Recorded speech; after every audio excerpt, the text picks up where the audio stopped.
Edhe do ju lodh pak se di që sikurse më kanë thënë çunat organizator jeni nga sfondet ndryshme studimi,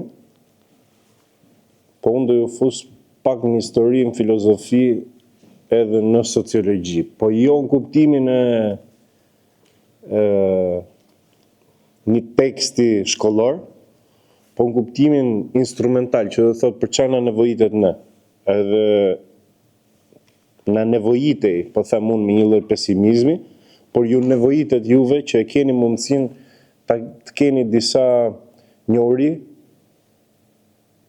që juve e keni bazën shumë të mirë, fatmirësisht apo fatkeqësisht, sepse jetoni në një epokë që quhet ajo e informacionit me njerëshëm, TikTok-un kryesisht që unë s'kam, edhe Instagram s'kam, kështu që juve keni, po aty merrni informacionet edhe dini vetë ti selektoni. Ajo që mendoj, jo se ju mungon juve, i mungon gjithë shoqërisë, është një bigger picture, thot anglezi. Pra të bëjmë një zoom out, se ju flisni anglisht gjithë, apo? Ju flisni dhe arabisht, jo më anglisht. Bëjmë një zoom out, si kemi ardhur deri këtu, ndryshe nga ai udhtimi apo narrativa mainstream që tregohet si ka ardhur qytetërimi perëndimor deri këtu nëpërmjet progresit dhe tjerë tjerë. Do ju bëj një ndarje shumë të thjeshtë. Një pjesë të kësaj e kam mbajtur si ligjërat në një ftesë që më kanë bërë çunat edhe në një takim tjetër studentor në Tiranë para ca vitesh. Po kam rastin këtu që të flas shumë më lirshëm, se jemi bashkë dhe jemi, si më thënë, njëri tjetrin. Dhe të shohim në fund, realisht a mund të ndryshoj qasja që kemi aktualisht tani në këtë moment me pas një ore, kur do bëjmë dhe një ndarje të vogël në grupe, siç kemi rënë dakord, për të testuar situatat ndryshme ku sillen muslimanët që janë sot aktuale, shumë aktuale. Edhe që ka debate vazhdimisht dhe çdo njeri mund ta ketë dhe me veten e vet. Duhet ta bëj këtë apo s'duhet ta bëj këtë. Dhe jo gjithmonë kuptimin fetar, po në kuptimin se si një person i cili e ka të mirëqen, që është person i cili do të jetë besimtar, do të jetojë si besimtar, përballet me disa sfida që janë të sotshme dhe jo vetëm kontemporane, po janë për Shqipërinë, për studentin shqiptar sot, për triun shqiptar, për muslimanin shqiptar sot. Edhe do ta filloj shumë lart me historinë. Do filloj me para lindjes Krishtit. Në aspektin historik. Ishte një epokë po marr kryesisht me Sokratin. Kush e ka dëgjuar? Sokratin? Gjithë. Keni bërë filozofi në gjimnaz? E keni pas me detyrim se kam shumë student që e kanë me zgjedhje. Edhe këta që e kanë me zgjedhje se zgjedh asnjë do. Realisht i pyes vit për vit edhe e kemi pas për dorë, po se kemi zgjedh. Përgjithsisht çfarë studioni? Në një tretën e ke për informatik. Po? 2-3 për mjekësi, pastaj inxhinieri, edhe një vetëm për shkencë sociale. Kush është për shkenca sociale më heroik? Kush është? Edhe ai s'është. Edhe disa për ekonomi dhe që biznes. Po, shumë. Graphic design? Kush është graphic design? Këta mendojnë që e kanë zgjedhur degën që gjeni punë të mirë. Ti e ke të sigurt punën. Këta do të bëjnë një master në një specializim për prompt engineer në AI, kështu gjëra. Pse duhet ta fillojmë me Sokratin ose me, po them unë, mënyrën se si mendonin njerëzit përpara krishtrimit, cili vjen para islamit, kuptimin historik. Si fenomen kulturor, po jo vetëm. E para, bëjmë një ndarje midis asaj që është e vërtet dhe asaj që është e vërteta. në trajtën e shquar gjuhësore. Pra ne themi që jemi mbledhur këtu gjithë bashkë në katin -1 të xhamisë Golevit. Kjo është e vërtetë. Po kjo nuk është e vërteta. Çfarë do me thënë? E vërteta, që mund ta quajmë metaforikisht me V të madhe, është diçka që i qëndron çdo kohë, i qëndron çdo njeriu. Ta bëmë të thjeshtë. Këta njerëzit në kohën e Sokratit dhe deri në ardhin e Krishtrimit besonin që e vërteta me V të madhe duhesh gjetur nga njerëzit, pra. S'ka kush na e thot çfarë është e vërteta. Pra pse ekziston njeriu, pse ekziston univers, pse rrotullohet hëna, pse rrotullohen yjet e tjera. Kështu që hajde t'i futemi e ta gjejmë të vërtetën. Dhe në Greqinë e lashtë, që mbahet si fillesa e filozofisë, paktën për këtë areal kulturor dhe qytetërimor ku ekzistojmë ne, që është perëndimi, e thën me një fjalë. E vërteta ishte konfuze. Për shembull, Sokrati thoshte, e vërteta zbulohet përmes dialogut. Ne të dy bëjmë bisedë dhe themi ore si është hëna, është kështu apo është ashtu, është fikse apo lëviz. Edhe duke dialoguar me njëri tjetrin, arrim të shkojmë tek e vërteta. Po të na vi dikush tjetër që ka një mendim tjetër, bën një analizë, bën filozofi, pra bën përsiatje, e vret mendjen me pak fjalë, ai mund të na japë një kontribut. E shtojmë dhe atë dhe kështu avash e zbulojmë çfarë është e vërteta. Dhe unë e quaj e vërteta ose periudha e vërtetës konfuze, sepse të gjithë kishin arritën në një përfundim ndryshe. Për shembull, një filozof tjetër që quhej Protagora, në Greqinë e lashtë, thoshte njeriu është masa e të gjitha gjërave. Ai kishte slogan dhe mbahet mend kjo në histori. Njeriu, thoshte, është masa e të gjitha gjërave. Çfarë do të thotë ndryshe? Do të thotë që ekziston karriga për njeriu. Po ekziston mali, po sepse njeriu jep vlerë malit. Nëse mali është i vështirë për të ngjitur, kjo është në raport me njeriu. E mat njeriu, a është mali i mirë, i keq në kuptimin edhe moral të fjalës, po edhe në kuptimin instrumental, a është i vlefshëm apo jo për njeriu. Sokrati me dialog Protagora e përcaktonte që ishte njeriu masa e gjithë gjërave. Aristoteli, Platoni në fillim, pastaj Aristoteli, Platoni thoshte që njeriu është i hedhur në këtë botë, zbriti nga një botë tjetër, bota e ideve, ku ekzistonte vetëm si ide, pastaj erdhi në tokë fizikisht, dhe ne thoshte jetojmë pjesërisht këtu dhe pjesërisht në botën e ideve, po ka një perde dhe kjo ishte e vërteta sipas Platonit. Dhe njerëzit e përqafuan këtë. Pastaj Aristoteli, që ishte nxënës i Platonit, vazhdon e kundërshton Platonin, ai thotë që e përmirëson, po e kundërshton edhe thotë që tash kemi ç'kemi, ka s'ka ide, si do ja bëjmë këtu. Pra merret me të këtushmen, me atë që quhet më vonë imanente, pra që është këtu dhe është e gjithmonshme, toka, planeti, njerëzit, ligjet e fizikës, e kështu me radhë. Çfarë do bëjmë këtu? Dhe merret shumë edhe me sociologjinë, pra si njerëzit duhet jetojnë, dhe me politikën, si njerëzit duhet organizohen për të jetuar këtu. Dhe kjo është trashëgimia e Aristotelit përgjithsisht, edhe nuk po futem shumë gjatë, por ai e ndan mënyrën si duhet qeveriset një shoqëri, mbreti, pastaj ushtria, pastaj aristokracia, burrat e kështu me radhë. Dhe njerëzit pra përpiqeshin që të zbulonin këtë të vërtetën e madhe pa ndonjë drejtim.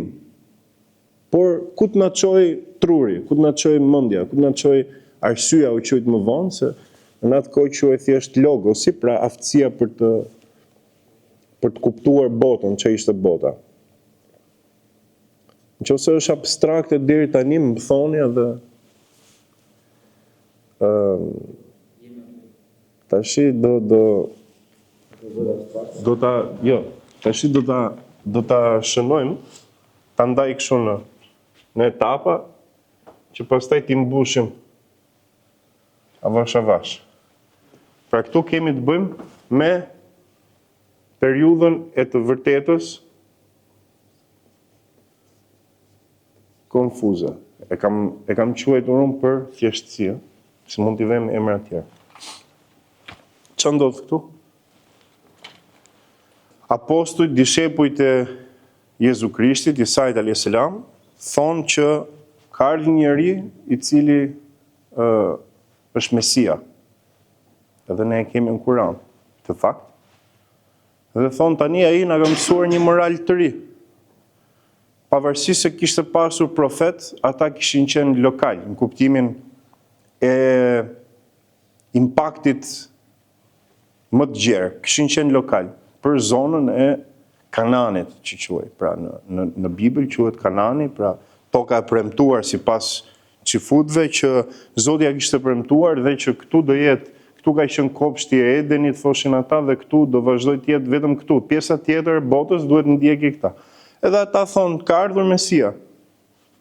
Dhe vim në atë që arbitrarisht quhet viti 0 në kalendarin tonë për konvencion. Dhe që ndodh? Ndodh që pjesa tjetër e botës, së njohur në atë kohë, pra që ishte rreth e qark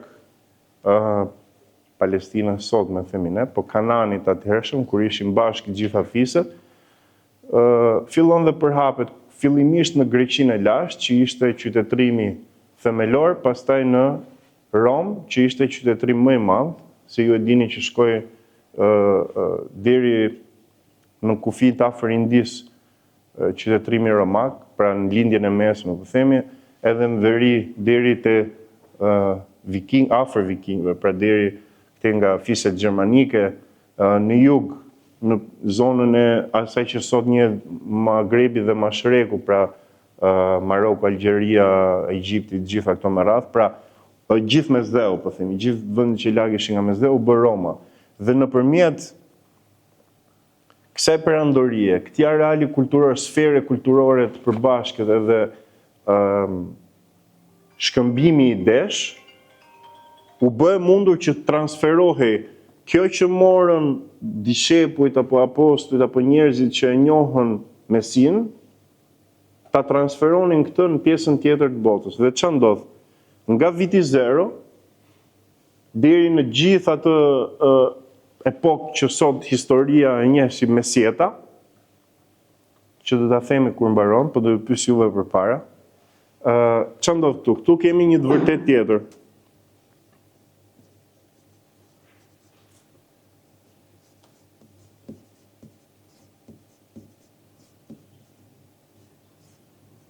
Nuk i ka fajin ekran, i ka fajin shkrimi im. E vërteta transcendentale. Pse? Se tani krishterimi u vendosu, përcaktua kisha, u bë organizime, gjitha këto, krishterimi i thoshte njerëzve, nuk kam të vërtet konfuze, ma kemi gjatë vërtetën. E vërteta është Biblia. Kështë shkruajti Biblën, historie gjatë, u shkruajt shumë mbrapa, unë gjitë e gjithë këto, por unë blodhë bë edhe shumë njerëz e shkruan e rishkruan, ka i libër një autor që quhet Bart Ehrman, e kam përkthyer në shqip këto çunat e Erasmusit, që quhet Misquoting Jesus, të keq citosh Jezusin. Edhe i merret shumë te ky libri, është libër i holl. Merret me gjithë mënyrën se si u shkruajt dhe u rishkruajt Bibla, dhe ç'a ndodhte? Kishte manastire, shkonin mur gjithë atje, dhe ata riprodhonin Biblën, e cila u shkruajt, u mblodh të paktën si një libër i vetëm, si një fashikull, një 100 vjet pas Krishtit, që u shkruajt, se deri në atë kohë thjesht thuhej, dhe këta murgjit e merrnin dhe riprodhonin. E merrnin nga greqishtja e lashtë, e përkthenin latinishte. U humbën disa gjëra. Pastaj nga latinishtja, ai e riprodhonte, fuste dhe shënimet e veta. Dhe këto i sqaron ky Bart Ehrman, po jo vetëm ky, shumë të tjerë që kanë studiuar historinë e shkrimit të Biblës. Dhe si përfundim, erdhi Bibla që njihet e unifikuar si King James Version, pra versioni i mbretit James, e cila u bë kanonike, pra u bë e vetmja Bibël që njihte kisha katolike. Tash kisha katolike dominoi Europën dhe qytetërimin qendror të botës për atë periudhë, nga viti 0 deri kur mbaron mesjeta. Me iluminizmin, me rilindjen europiane, do ta bëjmë kështu. Vjen një moment këtu,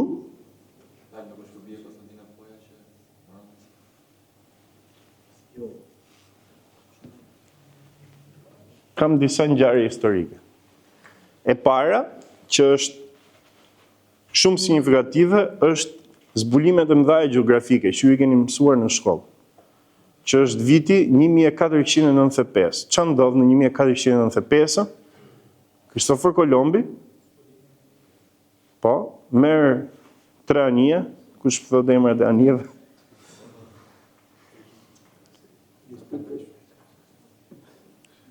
A më thesh parë për atë kulturën e përgjithshme mesatare. Nuk ka në rëndësi për ju, Ninja Pinta dhe Santa Maria.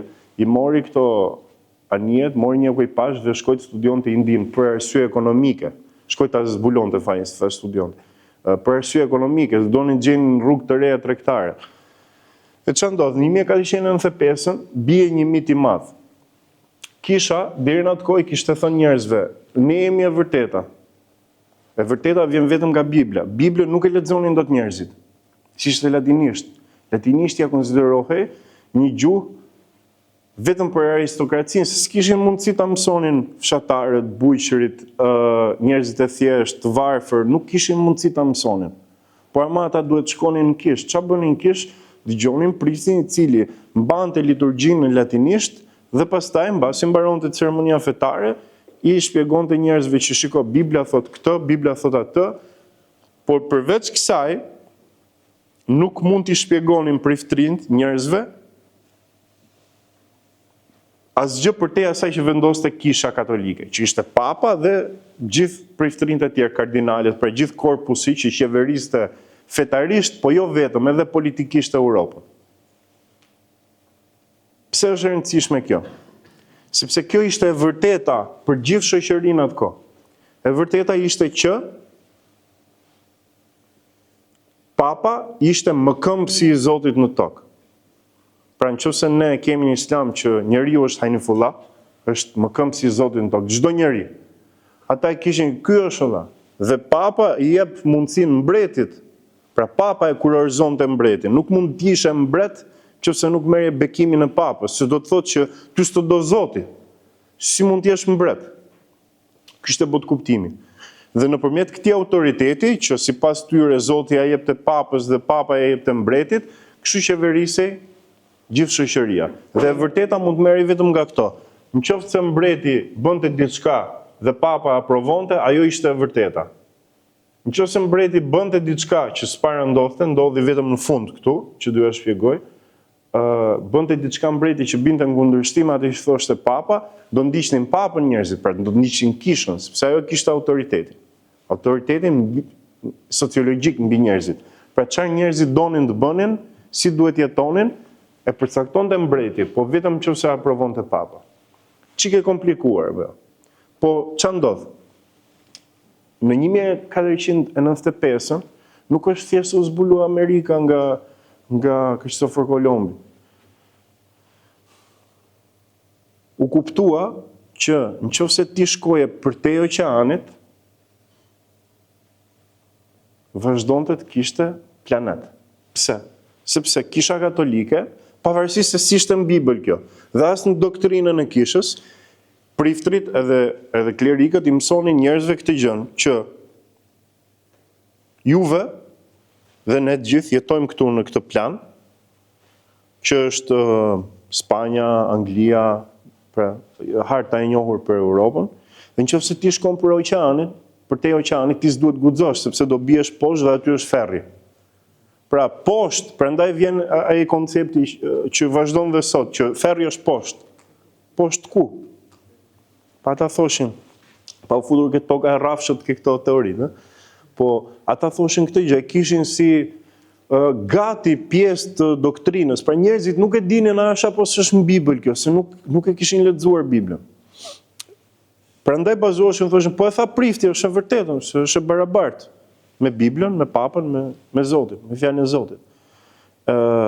Dhe i thoshin njerëzve, nëse ti shkon për te bie poshtë.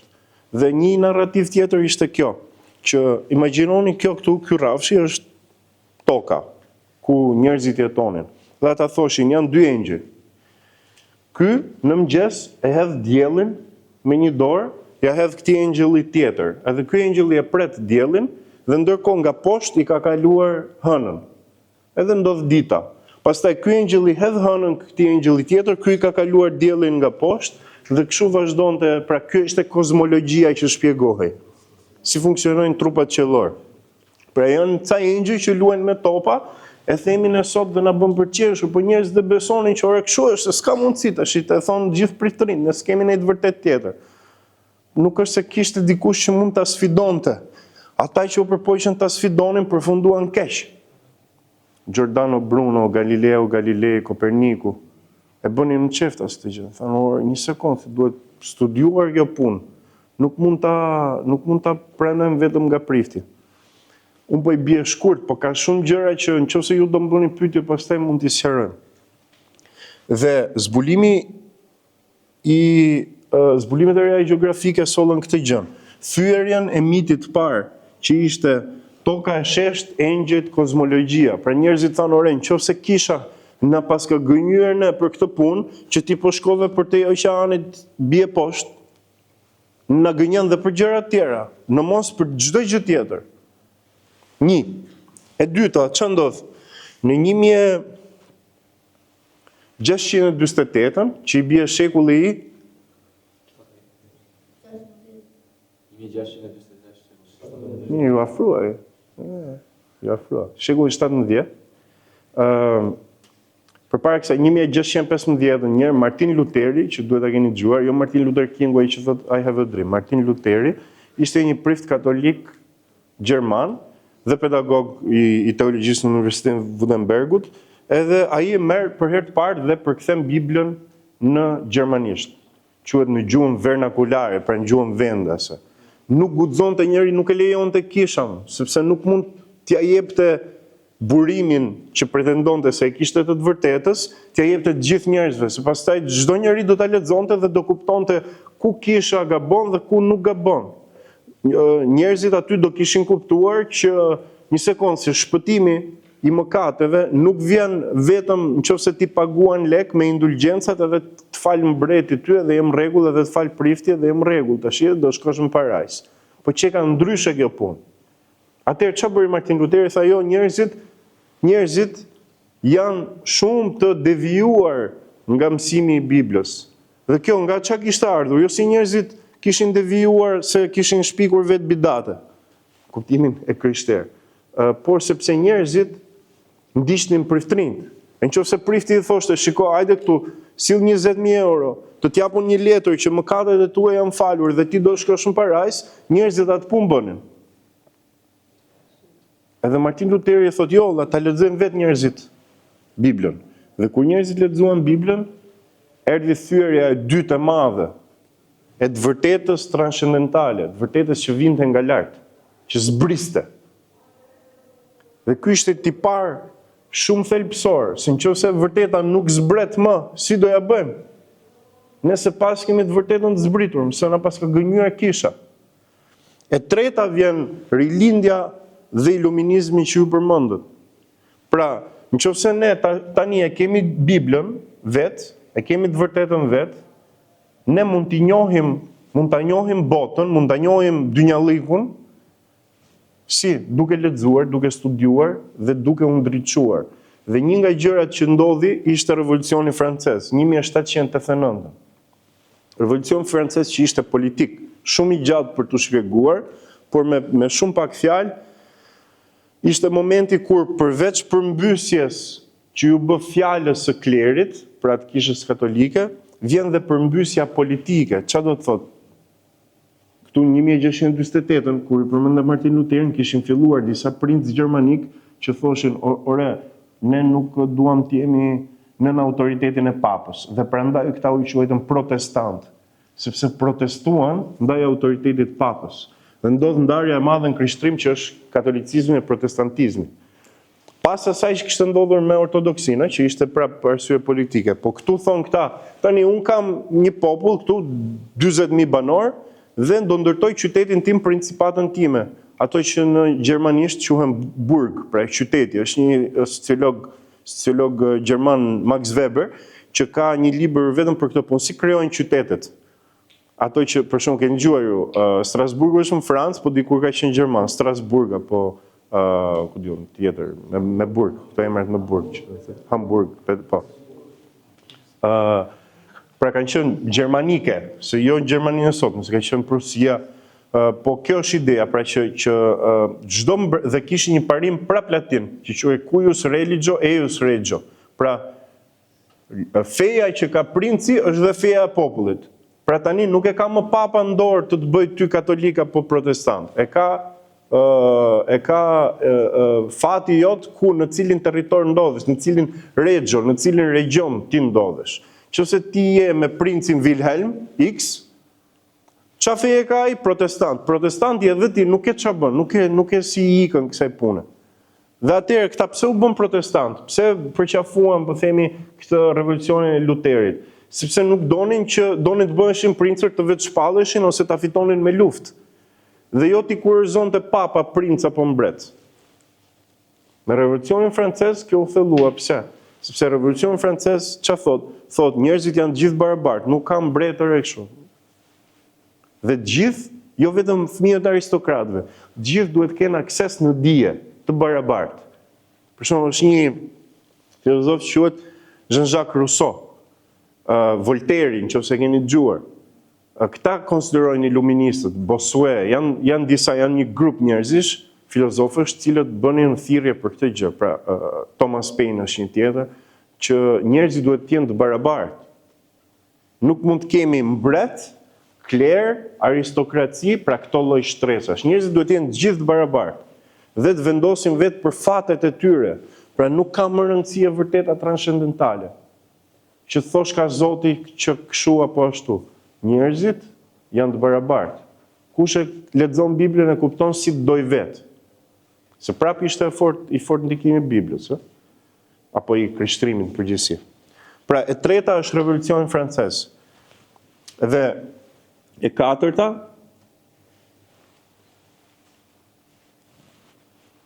janë dy luftrat botërore. Tani para se dalim ke luftrat botërore. Çfarë ndodh në epokën transcendentale?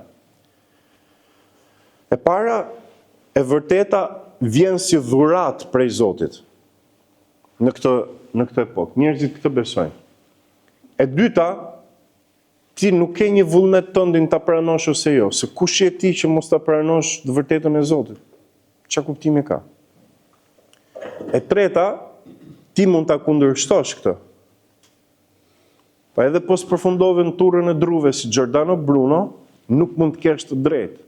Pra ti mund të thuash jo, s'është e vërtetë kjo që thot Bibla. Po s'mund të kesh të drejtë. Sepse kjo ka zbritur nga lart. Ti je këtu. Nuk e ke ti mundësinë për të pasur ti të vërtetën tënde. Ndryshe si të ishte këtu. Që hajde dalim shëtitje, zbulojmë çfarë është e vërteta. Dhe ç'a ndodh? Për shkak të gjithë kësaj zallamahie, po them unë, me një fjalë, njerëzit këtu ndahen edhe kuptojnë që kjo e vërtet ka rënë. Nuk mund të jetojmë më sipas këtij rendi, këtij regjimi. Vim tek një epokë tjetër. Kjo ndryshe njihet edhe si epoka tradicionale. Pra epoka antike, epoka tradicionale. Pse? Sepse tradita ishte ngritur mbi shkrimin e shenjtë, mbi këtë të vërtet transcendentale, dhe asgjë tjetër nuk kishte vlerë më shumë se sa kjo, e vërteta që zbriste. Vim të një epokë tjetër, e cila e thyen epokën tradicionale. Nuk ka më rëndësi tradita, çfarë do të thotë? Nuk ka më rëndësi që të jetojmë siç kanë jetuar njerëzit. Ne tani që s'kemi më të vërtet, dolëm prap zbuluar, si më thënë, duhet ta gjejmë vetë vërtetën. Dhe prandaj renesanca europiane apo humanizmi më vonë shpesh konsiderohen si ata, pra grupi i njerëzve mendimtarëve, si ata që u rikthyen tek helenizmi. Çfarë ishte helenizmi? Tentativa për ta gjetur vetë vërtetën. Dhe çfarë ndodh? Vim tek një vërtet tjetër, që ishte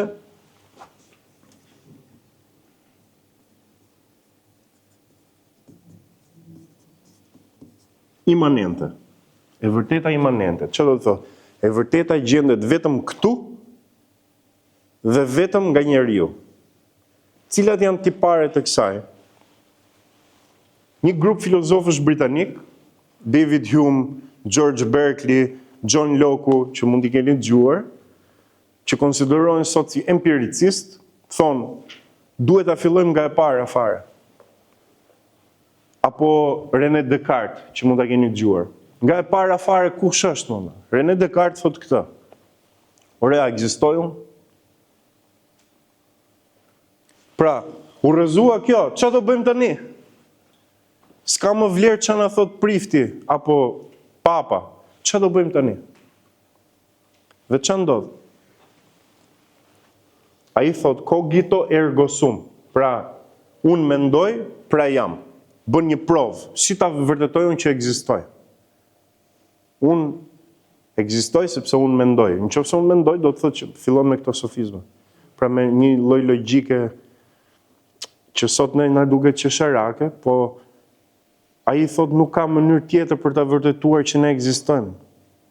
Duhet ekzistojmë që t'jemi. Nëse jam, kam një tru. Nëse kam një tru, do të thotë që ekziston diçka fizike, materiale. Nëse ekziston diçka fizike, materiale, në këtë botë do të thotë që unë jam këtu, zë një vëllim caktuar, pra i futet kësaj lloji logjike.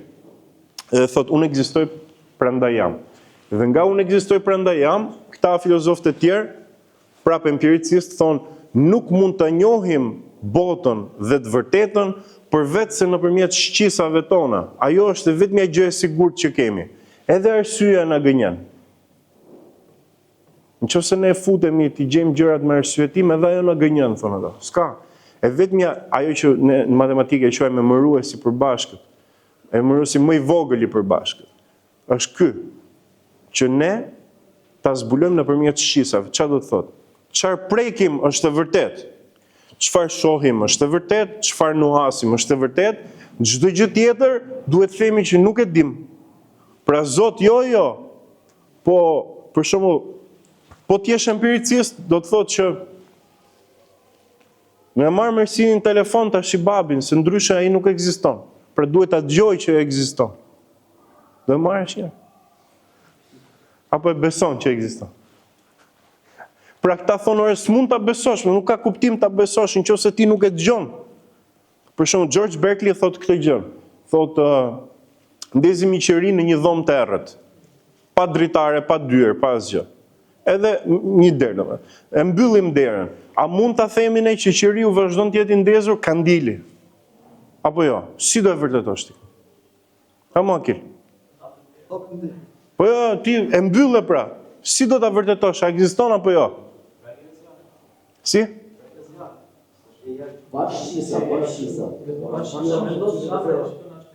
Po s'ke kamerë më 1620. Si? Po s'ke mundësi ta shofësh dritën, e mbyllë. Po s'ke pra, do ti e dëshmitari, do e mbyllësh. Nuk e gjen dot pra. Pra i thotë vetmja gjë që ne mund të themi është nuk e di më vazhdon kandili të jetë i ndezur. Pra ti e hap derën e shef që kandili është i ndezur. Po midis periudhës që ti e mbyllë dhe e hape prap derën, a ishte i ndezur? Po ishte. Pse duhet këtë qenë? Se media na çon aty. Çapat me ndez, se ne ndez. Rasti i parë që ndez kandili ishte që ne ndez. Po. Nëse mbyllim derën. Po. Çapat me ndez kur hapim derën. Jo, a vazhdon të jetë i ndezur apo ti do thosh unë se di valla? Ore, shiko. Çfarë quhet kjo? Fizik apo matematik? Momentumi A. Ti e ndeze qiriun. Këtu, kjo mbyllet, apo është segment. Nga këtu, deri këtu, kur momenti B, ti e hape prap derën, edhe e shef që vazhdon. Këtu, ka qenë apo jo? Si e vërteton ti që ka qenë i ndezur? Po duhet një veprim që të ndryshoj gjendjen e saj. Nëse ajo nuk ka pas një veprim që ka ndërvepruar me të, domethënë ka rëqit në gjendje. Po si e, kjo që ti përdore, që t'ju a bëjmë më të thjesht, kjo që ti përdore, quhet deduksion. Pra, po, pra ti me deduksion dhe induksion, dikotomia që ty të përcakton metodën se si e zbulon të vërteta. Induksion do të thotë që ti shkosh ta prekësh kamerën, apo këtë që quhet kamelet, stativ. Ta prekësh dhe të kuptosh që është aty. Dhe ti të mendosh që sa herë ti prek një stativ, stativi është aty. Ky është induksion. Çfarë do të thotë? Induksion do të thotë që ti të merresh me diçka të veçantë, konkrete, dhe nga kjo të nxjerrësh një parim që është i vlefshëm për çdo gjë tjetër. Deduksioni ty të çon të mendosh edhe për te një faktit vetëm, që është ta prekësh stativin. Por ti të mendosh që nëse është stativ, është parim që gjithmonë do qëndrojnë në këmbë. Ndryshe, matematik. Në matematik, ti thua, çdo bashkësi pikash në një plan përbën një, çdo bashkësi pikash të një pasnjëshme në një plan përbën një drejtës. Është aksion. Dhe ti ke deduksion që çdo lloj, ti nuk do shkosh në gjithë universin të zbulosh çdo lloj bashkësie pikash të një pasnjëshme. Por ti mjaftohesh me parimin, nuk e vret më mendjen. Ti për shembull mendon këtë gjë. Siç e kanë kafshët, po e kanë deduksion situacional, që do me thënë. Ai mendon që në çdo vend ku ka pemë, ka dhe zogj, mendojnë kafshët, edhe shkojnë i afrohet pemës. E ka deduksion këtë. Aty mund të mos ketë, po ai dedukton. Edhe njeriu dedukton, dhe kjo është një nga dhuratat më të mëdha që i ka dhënë Zoti, në kuptimin e arsyes. Që njeriu të deduktoj, do ishte e tmerrshme jeta nëse ti do kishe induksion. Për shembull, është një filozof që quhet Ludwig Wittgenstein. Edhe ka një libër ai që është përkthyer edhe në shqip, quhet Traktati Logjik Filozofik. Kur u plak pastaj ai tha, kam thënë budalliqe, po nese.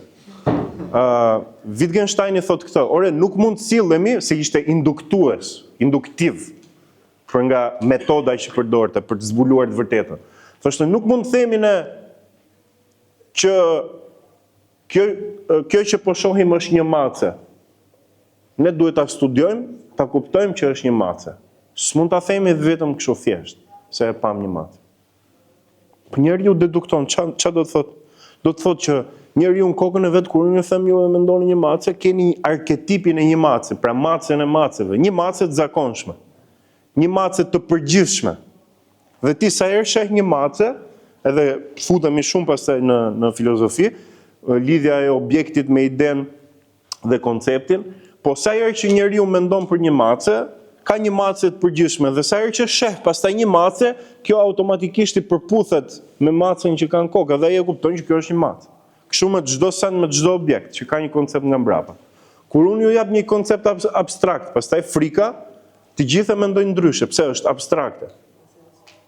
Por njeriu dedukton dhe ka fuqinë që deduktoj, po mos deduktonte, s'do bënte do të çmendej nga. Do të shmendej, sepse ti i bie që ç'a është kjo? Tapet? Ç'a do të thënë tapet? Hajde ta studiojmë nga ç'a materiali përbëhet, po njeriu nuk jeton dot kështu. E ka bë Zoti që ta çliroj njeriu nga tmerri i induksionit, që të jetojë çdo gjë duke e prekur, duke e studiuar. Edhe ka çliruar nga kjo, po i ka dhënë deduksion, që ka disa kategori, ne i kemi në Kur'an që Zoti i Madh i thot Ademit alayhis salam që i mëson emrat e kafshëve. Po. Kjo është balena, kjo është pema, kjo është. Ja ka hequr sëkëldin, se ndryshe nuk do jetonte dot, që njeriu t'i zbuloj vetë gjërat. Unë gatruam puna apo? Po më ndiqni, okay. Dhe këta filozofët empiricist thonë këtë gjë, duhet vetëm t'i njohim gjërat veçanërisht. Ky Berkeley për shembull thoshte edhe këtë, kur pritet një pemë, bie një pemë, një lis i vjetër bie në pyll. Po nuk e dëshmoj kush, a mund të themi që ka rënë? Ku e dim ne? Por me deduksion ti kupton që midis A-s dhe B-s ka ndili, ka vazhduar të jetë i ndezur. S'ke nevojë ta prekësh çdo milisekond, edhe ta shohësh çdo milisekond. Ti bën deduksion, ti thua nëse se në momentin A ishte i ndezur dhe në momentin B ishte i ndezur, dhe këtu s'ka pasur asnjë veprim që ta fikte apo rindiste, do të thotë që për rrjedhoj, për logjik, për deduksion, ai ka vazhduar të jetë i ndezur. Ju të inxhinierisë, ku diun, informatike duhet ta keni të fortë këtë. Po jo, është themeli i kodimit, if then else. If ekziston nga A-ja te B-ja, then ka ekzistuar edhe midis A-s dhe B-s.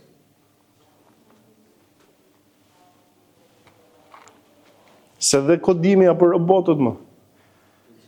Siç na ka bënë Zoti me shëmbulltyrën e vet, themi ne, edhe ne përpiqemi, se si arrim dot, s'kemi për të arrit dot kurrë, se si jemi krijues, përpiqemi ta bëjmë robotin apo gjërat në shëmbulltyrën tonë.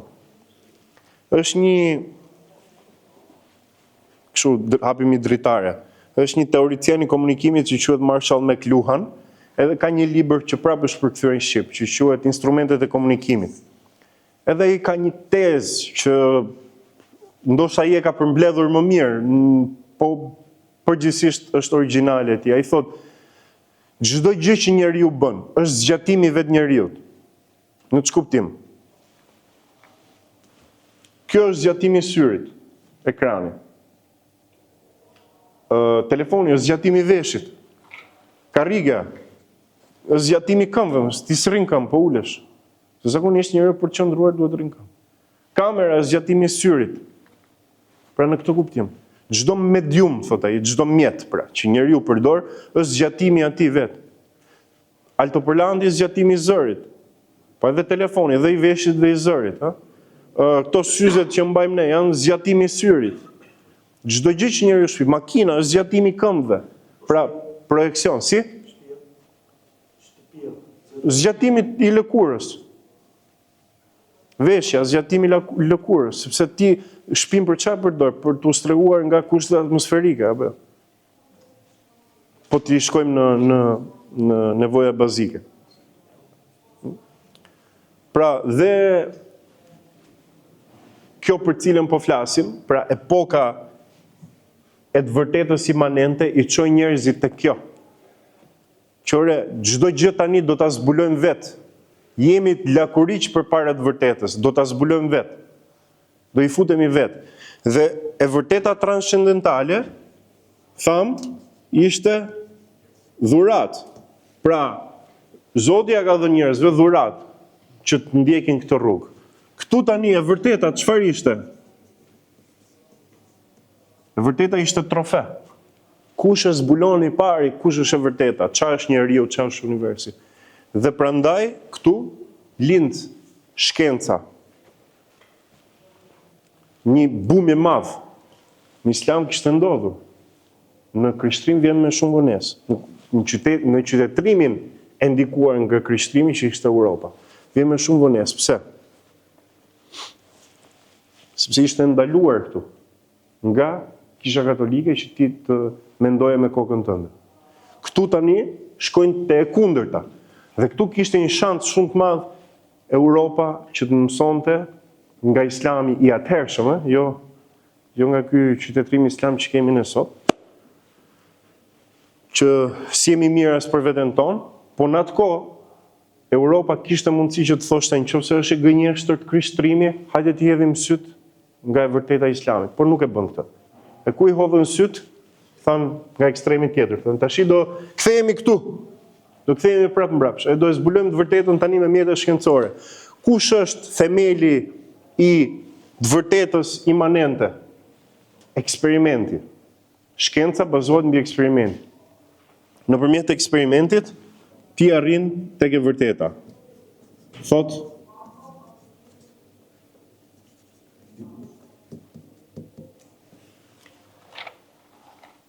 Qa ndodhi? Bëri eksperiment Newtoni, zbuloi forcat e ligjet e mekanikës dhe termodinamikës.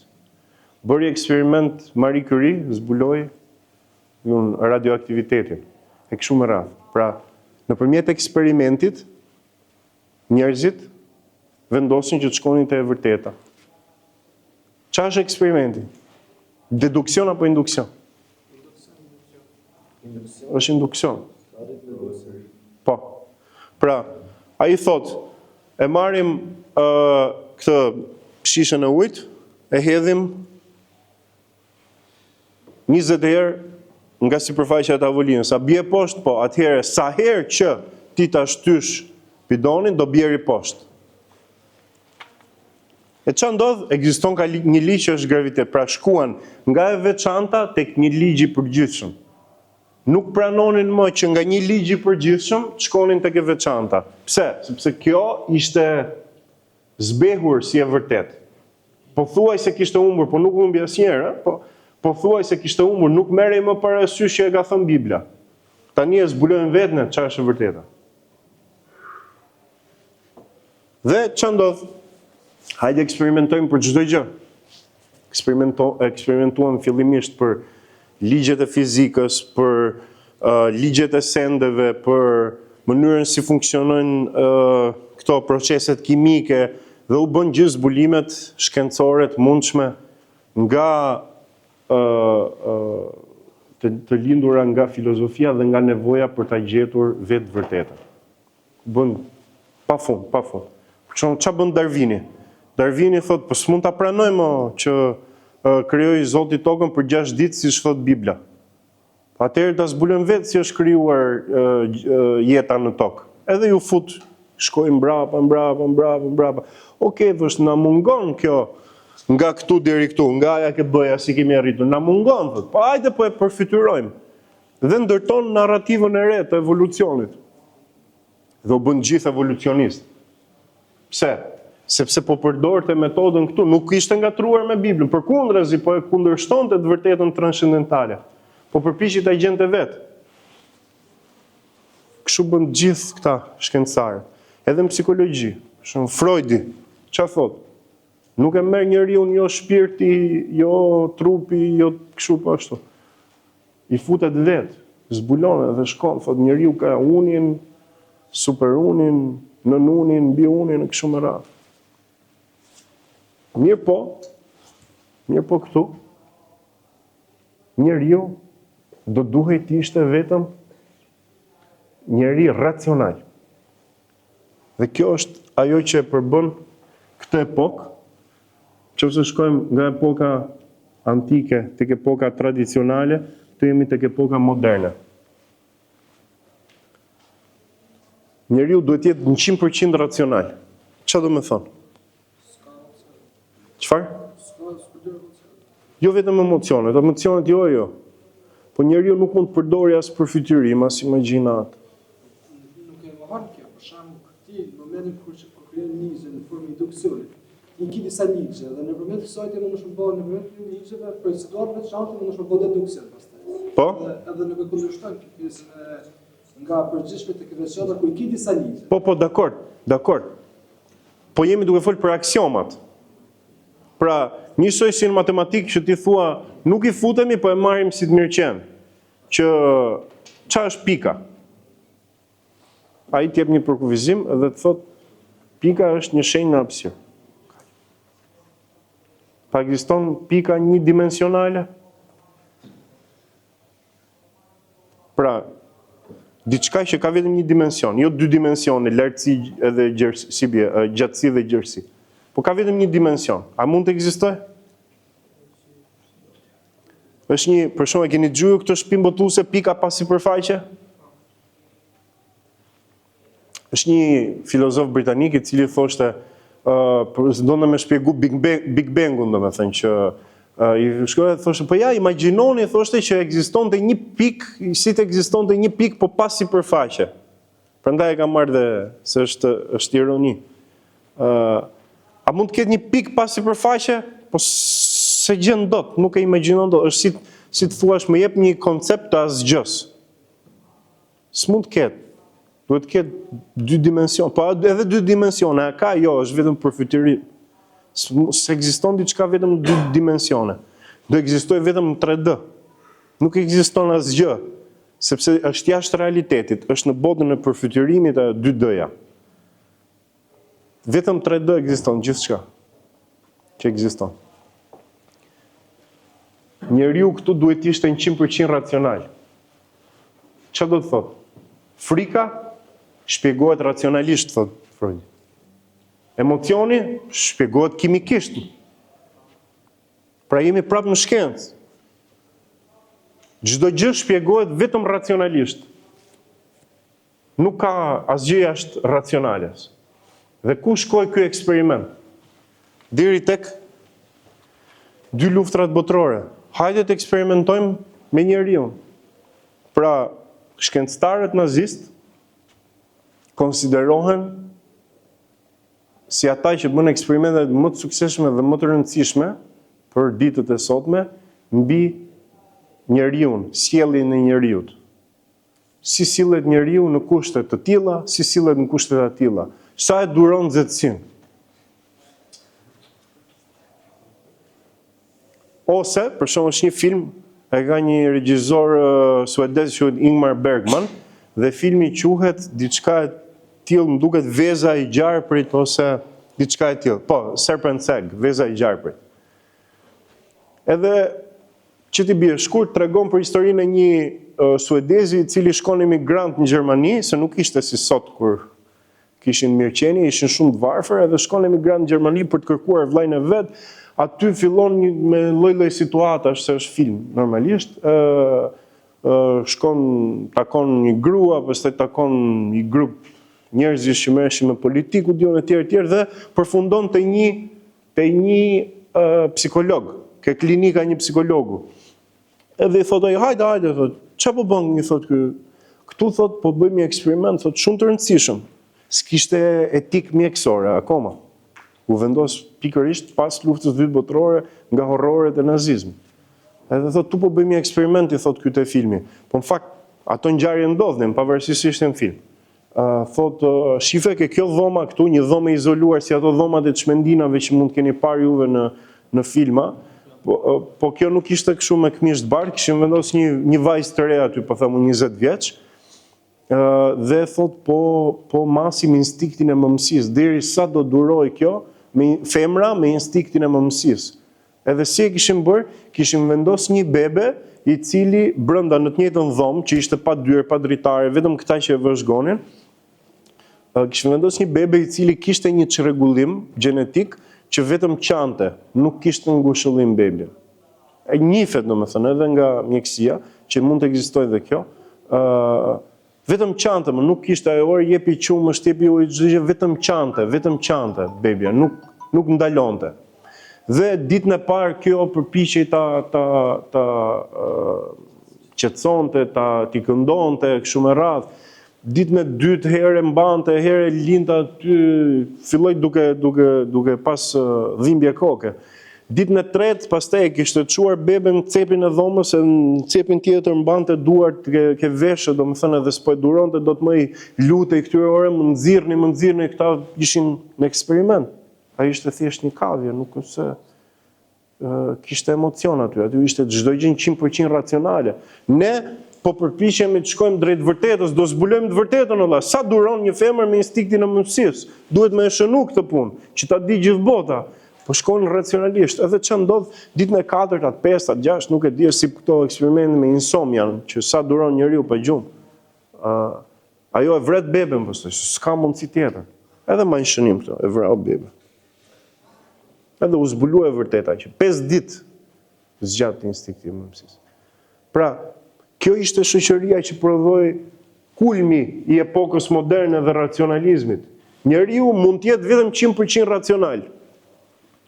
Tani, po t'ju pyes unë, a jeni dakord që njeriu është 100% racional? Ju do më thoni jo, sepse unë sapo ju përshkrova disa gjëra, pasoja reale që solli përveç luftës së dytë botërore, që tani duhet zbulojmë kush është raca superiore, a e fiton dot që të pushtoj dot gjithë botën. Ta provojmë, ta eksperimentojmë. Eksperimentuan, ata ja arritën deri një pikë, pastaj nuk ndodhin.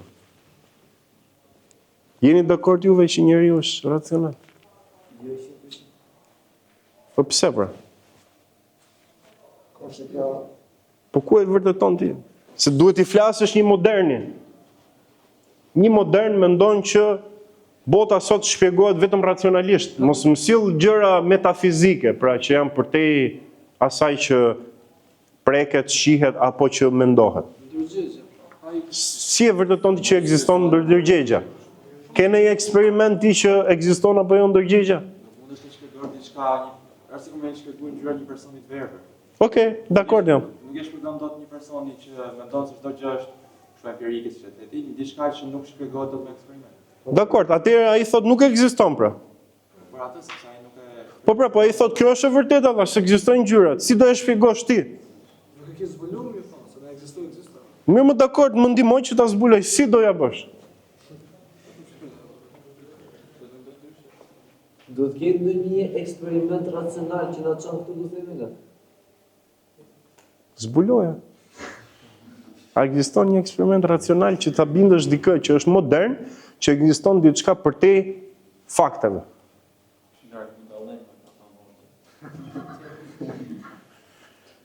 O gjë bie shkurt, po s'mjafton ajo. Pani është mos ka ardhur ky Einstein edhe ka hedhur këtë poshtë atë fizikën që ka. Një nga këto ishte Einstein, po. Jemi këtu, po. S'kemi arritur, jemi ke kjo pika këtu. ekstrema mendim. Po është racionale, thotë, proceset kimike të trurit të çojnë ty që të mendosh. Po e bëjmë kështu me eksperiment. E bëjmë eksperiment. Ai e mendjes. Se truri është fizik. Mendja është abstrakte. Po e vërteton, po. Mund të themi që çdo eksperiment racional na jep shpjegimin si ndodh, po kur pse. Mirë, dakord, se zgjatemi pastaj, po pra janë disa metoda që vinë që nga Greqia e lashtë. Për shembull, po ta dëgjoni ju epistemologjia është shkenca që ti studion si? Po, pra si i njohim gjërat. Kjo është epistemologjia, pra. Si e dim ne që kjo gjë është kështu? Kjo që thua ti është gnoseologjia. Pse ndodh kështu? Pra ti thua, si rritet një bim? Kjo është epistemologji, të merresh me epistemologjinë e bimës. Po pse ndodh kështu? Është gnoseologji. Është sfutën ato ke gnoseologjia në epokën moderne. Se i thot, sa ta marr veshun pse ekziston, thot, kthehem në filozofi. Unë thot, dua shkencë, nuk dua të merrem me filozofinë. Ka gjëra që nuk i shpjegon në mënyrë empirike për shembull. Patjetër, si do e vërtetosh një moderni? Po, ke teori që nuk janë zbuluar akoma. Për shembull, nuk është se vinë gjithë dakord për pjesën e krijimit të universit. Apo jo? Po. Edhe disa do thonë që po prit se është ajo pjesa, pastaj do të futet logjika që është ajo, nuk ka dot regres infinit, po do të ketë një pikë fillimi i universit që ndodh çdo gjë. Je ke Aristoteli. Po, të Aristoteli. Po. Po, Lëvizshi pa lëvizshëm. diçka e tillë. Po, shkaku pa shkak. Ai empiriku nuk e shpjegon të krijimin e universit se ka shumë dilema. Edhe Shumë dakord. Ç'a ndodhi? Vim te pika e thyrjes. Ç'a ndodhi këtu? Vjen Einsteini edhe thot që gjithë këto ligjet që kemi zbuluar, gjithë këto ligjet janë relative, nuk janë absolute. Pra nuk mund të zbatohen në çdo kohë dhe në çdo situatë. Pse? Sepse thot dhe shpjegon ai teorinë e vetë relativitetit shumë e komplikuar për ne të gjithë këtu bashkë me mua, por ç'a ndodhi? Ai shpjegon që koha është relative, pse? Sepse keni parë filmin Interstellar, kur ti udhton hapësirë, sa më shpejt udhtosh, aq më ngadalë kalon koha etj, dhe ç'a ndodhi? Mendimtarët e asaj kohe këtë e përkthyen dhe në shkencat sociale. Pra nëse është e vërtet për shkencat fizike, racionalisht është e vërtet dhe për shkencat sociale, që çdo gjë që e ka relative. Përveç kësaj, pak më përpara kishte ndodhur përhapja e mendimit Nietzschean në Europë. Friedrich Nietzsche, filozof tjetër, i cili ka disa libra, po dy tezat që na nevojiten për këtë janë, e para thoshte, ka një libër shndërrimi të gjitha vlerave, është përkthyer në shqip. Nuk ka fakte, ka vetëm interpretime. Pra ti thua ajo është një mace, unë them s'm duket si mace. Ti interpreton ndryshe, unë interpretoj ndryshe. Ai që tha Zoti vdiq, Nietzsche. Nuk ka fakte, ka vetëm interpretime. Dhe, përveç kësaj, njeriu thot nuk mund të ekzistojë në një rend, sepse rendi i natyrshëm i njeriut është që më i forti, jo vetëm të vjetoj, më i forti ti nënshtroj gjithë të tjerët. Pra kush është më i fortë është superior. Dhe thot Sokrati thot është kriminali i parë i njerëzimit, thot Nietzsche. Pse? Sepse Sokrati i mësoi njerëzve se si të arsyetonin, si të argumentonin. Dhe në këtë mënyrë, thot, një njeri i dobët i thot atij të fortit, shiko ti mos më vrit mua, mos më shfrytëzo, sepse ti ke nevojë për mua se unë mbjell domate, po ty duhet hash, po më vrave mua s'do kesh domate, si do i mbjellësh vetë, ti s'di. Dhe thot, e shkatroi njerëzimin, thot Sokrati, se njerëzimi ndryshe do ishte që më i forti bën çfarë doj. Edhe të tjerët thjesht nënshtrohen, janë më i dobët. Dhe duke bërë këto 2-3 gjëra Nietzsche, 2-3 teza, duke i përqafuar njerëzit, duke ardhur transformimi i teorisë Einsteinit të relativitetit në fizik edhe në relativitetin në shoqëri, atëherë njerëzit thanë, ore, dhe shkenca s'na çojmë në një vend. Dhe fillon pas luftës së dytë botërore, ndodhin lëvizje të mëdha sociale, sidomos ajo në rreth parë për emancipimin e gruas, e drejta e votës, e këto drejtat e barabarta, dhe pastaj ai që njihet si revolucioni seksual i viteve 60 në Shtetet Bashkuara të Amerikës dhe në Francë. Në Francë nis në rreth parë me protestat studentore të mëdha, studentët që thoshin ç'është kjo, ky është të jetojmë ne me moral, pedagogët ne na mësojnë vetëm ç'është morali e ç'është shkenca, ne s'duam t'ja dim për këto punë, ne na ndrydhin liritë tona etj. Dhe nis shpërthimi i revolucionit seksual, është një film i rëndësishëm i Bertolucci që quhet The Dreamers, edhe tregon pikërisht për këto ngjarjet e studentëve. Në 68 në Francë, edhe në Amerikë ndodh Woodstocku, nëse dikush nga ju ka parë në YouTube, një moment vendosin gjithë këto hipit që visheshin kështu kundër kultura, vendosin do shkojmë atje në Woodstock, do jetojmë gjithë në mënyrë komunale, pra qa kemi, do e ham, qa s'kemi, do rrim, do pim vetëm mashash gjithë ditën, po?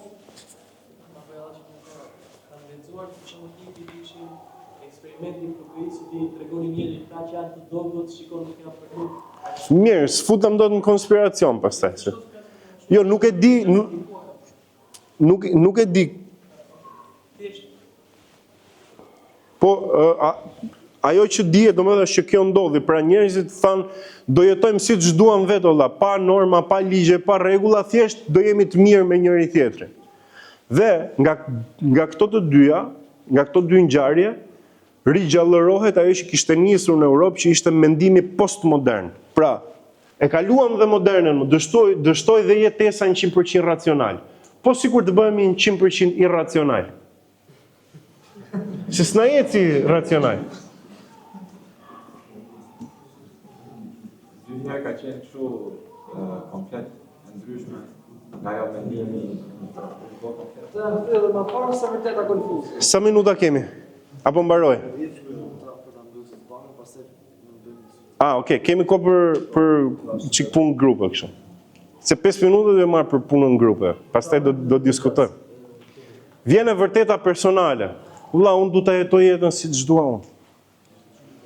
Kush je ti që të më gjykosh? A i keni dëgjuar këto? Ose ka kështu këngë popi që thot only God can judge me, po ndërkohë ai s'beson Zot.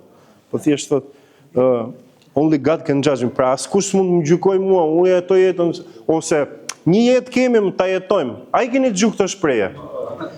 Të gjitha këto janë banalitete të një filozofie, grupi filozofësh, si Lyotari apo ky Foucaultja, që ishte edhe psikolog dhe filozof, që ishte edhe gay ndërkohë.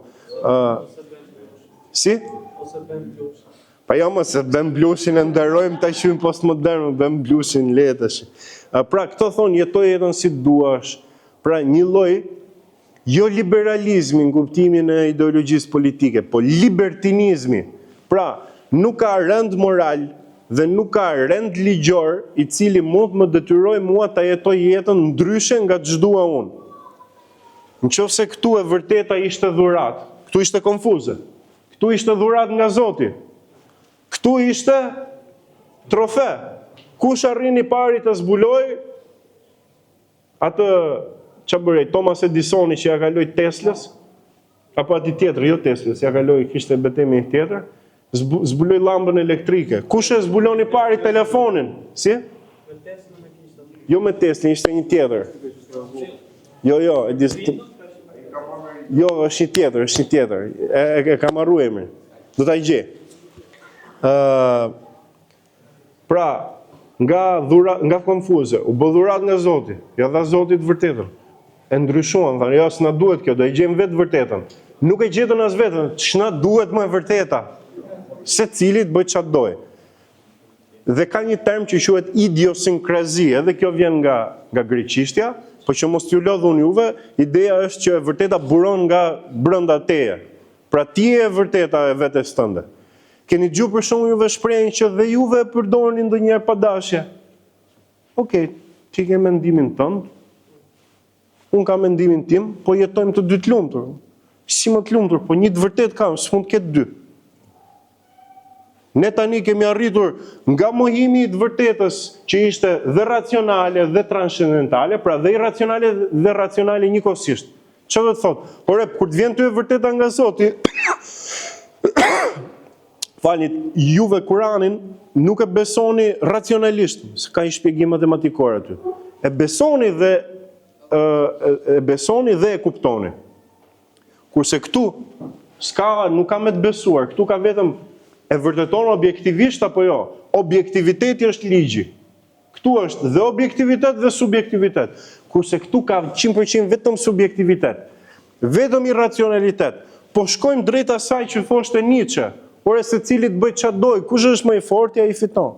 Dhe juve thoni, mirë, më ti ke mendimin tënd, unë kështu e mendoj. Unë e shoh ndryshe. Ka mund mish musliman që thonë, mirë, Bibli, po unë e shoh ndryshe. Ore, nuk mund ta shohësh ndryshe. Ne duhet luftojmë bashkë në radhë të parë që të arrijmë të e vërteta objektive më. Ore, çfarë është racionalisht objektive? Pastaj do themi Allahu e lem. Nuk e dim pastaj ç'a ndodh më mbrapa. Kjo është subjektive. Po ama të paktën kemi detyrimin që këtë ta ezaurojmë objektivitetin. Ti thua, jo, Allah, ç'na duhet në objektiviteti. Jetoje jetën, s'ka që një reklame e Vodafonit. Flutura e majt jeton 24 orë, ajo e shijon jetën, diçka e tillë. Pra, shijoje jetën, jeta është e ime, unë bëj çfarë do dua. Të gjithë janë slogane të epokës postmoderne. Njeriu sot, përfshirë dhe ne, jetojnë një epokë postmoderne. Mos shihni juve që kemi institucione, qeveri, gjykata, shkolla, arsim, këto janë mbetjet e epokës moderne. Janë akoma mbeturina për këndvështrime këtyre. Janë mbeturina, do ikin dhe këto, do zhduken. Pse? Po s'ka nevojë ti të shkosh në universitet, se pedagogu e mendon ashtu, ti e mendon ndryshe. Ose shkenca e ka zbuluar, po mund të jetë ndryshe, për çfarë duhet ta studiosh këtë kur ti mund të jetë ndryshe? Pastaj, edhe po për çfarë duhet? Atje buk, jo. Çfarë duhet ty? A ka 8 planete apo 10 planete sistemi diellor? Jetoje jetën si të vjen. Jemi këtu në epokën postmoderne. Dhe sot, shife sa u zgjata, për të thënë këtë, që sot ne jetojmë me këtë lloj sfide. Muslimani sot jeton në këtë lloj sfide. Dhe kjo është the big picture. Jo vetëm muslimani, më gjithë bota jeton kështu. Puna është, a do indikohen muslimanët sot, edhe muslimanët në Shqipëri, edhe të rinjt muslimanë në Shqipëri, nga kjo lloj epoke. Po do ndikohen. Fatkeqësisht, puna është a do ta përqafojnë? Po jo. Po. Ma jep ti këtë përgjigje. Jemi apo ku duhet jemi? Jemi apo ku duhet jemi? Ahmedi, se kjo lloj linje, Po. okay, po ne si musliman nuk e kemi fiks asnjë fiks për e tonë. Ne jemi, ose kemi qenë, një sferë brenda epokës tradicionale. Prandaj thash, pati një shans Europa, që kur kuptoi që gjithë kjo nuk vlente, të përqafonte Islamin, nuk e bëri.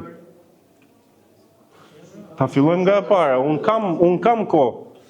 Unë në zyrë do iki tash kur të mbaroni juve, po juve a keni kohë. Pse nuk e përqafoj? Ka një libër Klajdi, që keni pasur juve, Klajdi Bylyku. E ka përkthyer një libër që quhet Destiny Disrupted, A World History Through Islamic Eyes. Tamim Ansari, një gazetar publicist afgan, që bën një paralelizëm që ndodhte në Europë, që ndodhte në botën arabe dhe islame njëkohësisht, kur ndodhin gjitha këto, që ndodhte njëkohësisht. Edhe ajo është e mirë, po nuk e dia është botuar apo jo, më duket se akoma, po e ka përkthyer. Destiny Disrupted. Një destini ndërprer, pra, një paracaktim i ndërprer. Edhe ai e tregon, dhe aty ka shumë arsye pse Europë.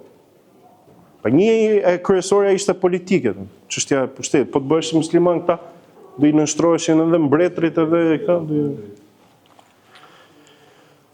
Pastaj, thjesht fare në themi caktim, po.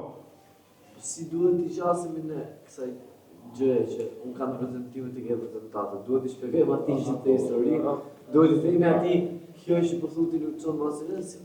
Këtë sfidën e kam dhe unë. Zakonisht, në qoftë se njeriu ka vullnetin që t'i futet kësaj, t'i thotë ore, unë mendoj që kjo është e vërteta dhe i përpiqet ta argumentoj që nuk e bëj, ti do merresh seriozisht me atë punë. Qëse i thotë Allah, unë kështu e mendoj, ti bëj çfarë dush, s'ka gjë, të falu 5 herë, po është mendimi jote, kupton, nuk është se ti ke të vërtetë dhe unë se kam. Ai thotë ti këtë beson, kupton, ti je mbrapa thotë. Unë çfarë ti bësh aty? Nuk kërkojmë të vërtetën. Janë aftu. Po, nuk ka ku e kërkon ai të vërtetën, sepse ai thotë nuk ekziston e vërtetë jashtë meje. Ai thotë, ore, unë s'kam çfarë ti bëj këtyre rrethanave. Se kam 2 prindër, për shkak, s'kam çfarë ti bëj thotë. Pra, tash për shkak janë këto non-birthers, i keni dëgjuar? Ai thotë, do edhe ngjyq prindrit pse më kanë lindur se unë po vuaj. E kam për ata për detyrë që unë mos vuaj.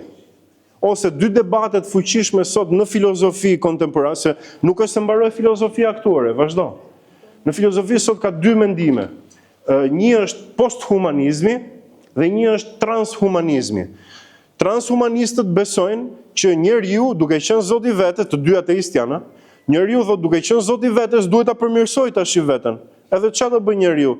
Do fusi kështu qipa në këtu për të bërë pagesa, do fusi qipat e syt që t'i bëjnë ashtu, do fusi qipin në tru, do bëj krah bionik që ta ketë më kollaj të punoj, s'ka nevojë, ose në mos të punoj, po t'jetë më i fort, e pret krahun, do ndryshoj syrin, ai i verbërtit, vemi sy kështu më, cyber eye, t'i bëjmë gjithë këto, pra këta janë transhumanistët që shkojnë drejt përqafimit sa më të madh të teknologjisë, dhe një grup tjetër që janë posthumanistët, për shembull është një autor që quhet John Gray, ka një libër edhe në shqip që quhet Qen Kashte.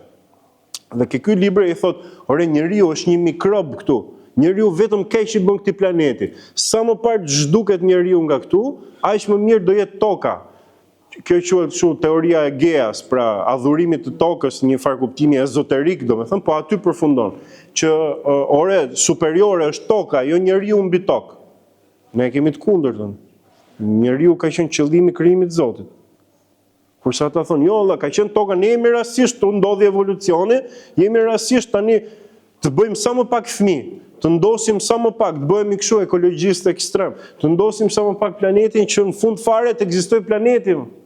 Edhe po erdhi në një qenie më ndërgjegjshme prap nga një evolucion mbas 2000 vjetësh, po ne të paktën zhdukemi nga këtu. Dhe kjo është për momentin filozofia. Pra këta që nuk duan fare që njeriu të ekzistojë mbi tokë, dhe këta që thonë njeriu ta shfrytëzojë ta bëj robot fare, çfarë të ketë mundësi të bëjë njeriu. Çdo epokë kishte disa pyetje që ju përcaktuat, të cilat e nxishin lakurisht të vërtetën e asaj epoke. Po. Për shembull, po kjo epokë, ka disa pyetje të tilla? Tani debati i parë që ti ke me një postmodern është që ta bindësh atë që ka një vërtet ose Jo, Vetes vet. që ka një të vërtet për te vetes vet, për te opinionit ti. Pra, ai thot, ore, ty kjo drita duket e bardhë, valla. Mua më duket çik më ndryshe. A beson ai se kjo është e vërtetë absolute sepse unë kam dëgjuar që ata edhe këtë nuk e po. përdorin absolut. Ky është paradoksi i relativizmit, që ata thonë nuk ekziston një e vërtetë, dhe ti thua, po mirë, po ky po him, a është i vërtetë në vetvete? Po është paradoks, më jetojnë në paradoks. Profesor, ne diku ato s'kan faj, një dhe një, pse? Sepse ne çdo të vërtetë që kemi si shkaktar që si vetrojnë këtu. Po. Edhe tani një albinist nuk ka faj që e shef ngjyrë ndryshe. Nuk është pa vërtetë, është vërtetë ato, po ne e shohim ndryshe. Të thjesht perceptimi. Ja ta them unë ndryshe. Ku ka përjashtima. Ja, Gjithë neve shohim këtë kafë në Europë që nuk po. Në vërtetë ne perceptojmë që disa normale, thjesht jena gjithë, ne. Shiko. Kemi mesatarë dhe kjo është vërtetë. Ta themi ndryshe. Ka ngjyra ato. Nëse këtu, nëse vërteta na zbret nga Zoti, është absolute dhe ne e besojmë si absolute, këtu nuk ka debat. Prandaj s'kishte nevojë për shkencë. Çfarë do zbulojmë ne? Na ka thënë Zoti. Jemi të limituar, e vetë limitojmë veten. Kurse këtu, hajde dhe bëjmë garë, edhe nëse ti nuk e beson këtë, e beson shumica. Nëse shumica thot kështu është, mëse çfarë do, ose hajde hidhe poshti. Edhe dilnin njerëz që të hidhnin poshtë besimin e shumicës. Si Newtoni apo si. Pra, ai besonte që toka është qendra. Erdhi Koperniku, tha, jo, valla, nuk është. Sistemi është heliocentrik, është dielli në qendër dhe ne I avitemi diellit. Shumica besonte të kundërtën, po ja, erdhi ai dhe tani këtu sfida e parë është ta tërheqësh të postmodernin te objektivja. Nuk e çon dot ti. Ore mund ta çosh, se tash njeriu e ka fitrën edhe ti e çon direkt në Islam, siç ndodh zakonisht. Por nëse ai është I bindur që ti duhet ta ore, jetoje më jetën si dush, do punosh, je I detyruar të punosh, se do është buk, po ama premte shtun diel vetëm parti, udhtime, lumishales, çaj quhet, kisamil, ta shijosh jetën maksimum. Ç'a ndodh këtu? Ai është njëkohësisht racional dhe irracional, se I thot do punoj pak, se më duhet për ushqim, po ama irracional në fundjavë, 100%. Vetëm shijoje jetën. Pastaj mos futemi ke aspektet sociale. Pse ka gej sot mëse dhe s'ka pas në epokën moderne apo tradicionale sa çka sot? Si? Or irracional totalisht, ai thot nuk ka vlera morale, nuk ka vlera objektive. E keni pa dokumentarin ai shkon në gjithë Amerikën dhe I pyet what is a woman? Çfarë është një femër më? Ato si kthejnë dot përgjigje. Thonë jo po kështu po ashtu. Debati I abortimit gjithashtu që thonë bebia nuk ka shpirt, thonë pranem ta. Eutanazia.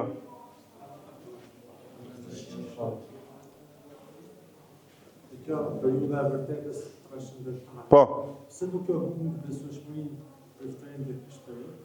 Nuk sot gjithë komunite, Po. derisa apo ju protestantizëm, nuk e pas përqafon Islamin. Pse nuk e përqafon Shkencën. Jo shkencën, protestantizmin. Po. Se kishte për një ideologji përveç faktit që ka fenë e princit. Arsyeja e parë ka qenë politike. Pra, ato thoshin, ore, ne kemi pushtetin, jemi ne, e vërteta jonë është ajo e pushtetit, jo ajo që beson Martin Luteri, e pse duhet ja lëmë ne tash pushtetin Martin Luterit? Shumë pritri u konvertuan. Po. Në Zvicër shumica, Zvingli quhet njëri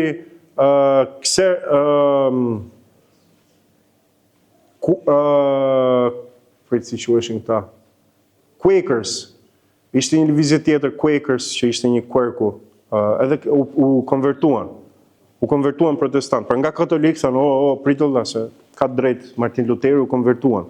Po nuk ka rëndësi kleri kur shumica e popullit pastaj të braktis.